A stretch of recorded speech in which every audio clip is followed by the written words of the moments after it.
Welcome to this explainer. Today, we're diving into a topic that is just absolutely fascinating, and it centers on independent researcher Susan Aumaier, that incredible work on the historical paper trail. Or, well, actually, the sudden, unexplained end of that paper trail.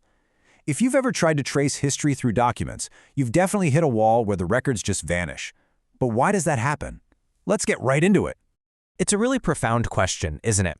What actually happens when history simply stops writing? When we look back and see a blank page, our modern brains immediately assume that an ancestor or a community just wasn't documented. Maybe we think they were too poor or just lived under the radar. But Aumaier's research pushes us to look deeper. We need to ask what unseen historical forces were at play that actively silenced the people whose very job it was to make those records in the first place. Section 1. Disease and the Silent Register. Disease didn't just claim lives, it fundamentally broke the machinery of record-keeping. When we read about a historical epidemic, we naturally focus our empathy on the victims. But Aumaier points out this absolutely crucial blind spot in our thinking. We completely forget about the health of the clerk holding the quill. If the person responsible for recording the births, deaths, and court proceedings is too sick to work, the historical record just stops. To see exactly how this plays out, we can look at a brutal, real-world example. In 1747, a severe smallpox epidemic swept through Virginia. As the disease took hold into 1748, the local parish registers started showing dramatic increases in burials. But then, incredibly, those registers fell completely silent. A period of mass death was met with a total, chilling absence of documentation. And this disruption reached the absolute highest levels of leadership. During this horrific smallpox outbreak, Lieutenant Governor William Gooch actually wrote down that the administrative paralysis was so bad it was impossible to even convene the assembly. Think about the gravity of that for a second. The government itself could not meet because of the microscopic threat right outside their doors. The cascading effects were just massive. The colony's entire financial accounts were delayed. Why? Because officials and legislators were literally too terrified to travel to Williamsburg.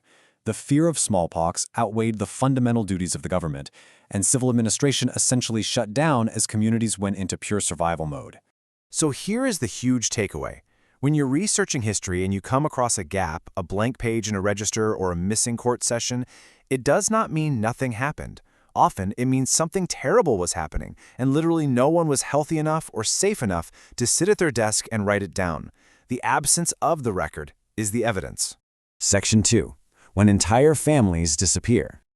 Okay, let's pivot from the macro level of government down to the heartbreaking micro level, the family unit. In historical research, we frequently find these large, well-documented families. But disease reshaped these households in ways that really puzzle researchers today. One of the most perplexing things is when an entire group of children just vanishes from the documents all at once. One year they're there, and the next they are entirely gone. To understand this, we really have to grasp the brutal efficiency of these historical illnesses. Epidemics of smallpox, dysentery, malaria, or typhoid didn't just pick off one person here or there. They were fiercely contagious. They could tear through a single household, claiming several members in just a matter of weeks. It's like watching a candle crossing out names in a family Bible, one by one until the light completely dims in a single season, and the victim carriage has become a constant reality in the community. When several siblings suddenly vanish from the paper trail at the exact same time, it's incredibly easy for us to jump to a logical, modern conclusion. We look at the missing names and assume, oh, the family simply packed up their belongings and moved away to a different county or state where we just haven't found the records yet. But this brilliantly illustrates a much darker historical reality that Aumaier's research brings to light. Those sudden disappearances do not always mean migration. In the context of an epidemic, it's highly probable those sibling groups didn't move at all. They were completely wiped out. Knowing what diseases affected a community at a specific time is literally the key to unlocking this mystery. Contrasting our modern assumptions against the brutal reality of the past completely shifts how we investigate these missing pieces. If you assume they moved, you're going to spend years fruitlessly searching neighboring counties.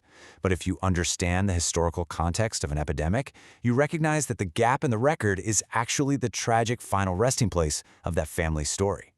Section 3. Nature's Erasure of History. Now, human illness isn't the only unseen force at work here. The historical record is incredibly fragile. Even when a healthy clerk manages to write the documents, nature can step right in and destroy them. We're talking about aggressive environmental disasters, courthouse fires, massive floods that literally washed away entire repositories, hurricanes, and severe environmental pressures that forced wagon train migrations. These events leave huge blind spots. Just imagine generations of marriage licenses, property deeds, and court minutes sitting in a wooden building. A single sudden lightning strike or a catastrophic flood breaching the town square could wash away the civil government's entire documented existence literally overnight. The records were made, for sure, but nature just took them back. And it wasn't just destroying the paper. Environmental disasters displaced the actual people. Prolonged droughts and severe crop failures forced highly distressed families to pack up and join wagon trains just to survive. When massive amounts of people leave an area out of pure desperation, there are way fewer people left behind to maintain the civil infrastructure and actually document what happened. Section 4. Finding patterns in silence. So, how do we actually solve a historical mystery when the primary evidence itself has been physically destroyed by nature or interrupted by disease? We do it by looking for the echoes of disruption. When you look closely, you can spot the ripples. You might see a sudden wave of distressed land sales at deeply discounted prices. You might notice an entire neighborhood vanishing from a tax list at the exact same time, or multiple related families migrating together in unison. Without context, it looks random. With context, it is a clear survival response. And this is the ultimate takeaway from Susan Aumaier's methodology. Look for the pattern, not only the missing page. As her research so powerfully points out, environmental and historical context often explains a missing ancestor or a vanished community much, much better than our own wild personal speculation ever could. We really have to zoom out to see the true picture. Which brings us to our final thought.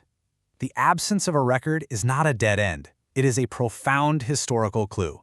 When history stops writing, it's usually screaming a totally different story. So what unseen historical forces are hiding in the blank spaces of your own research? What silent epidemics or natural disasters are just waiting to be discovered in those empty pages? Thank you so much for joining me for this explainer. Keep looking for those patterns, and I'll see you next time.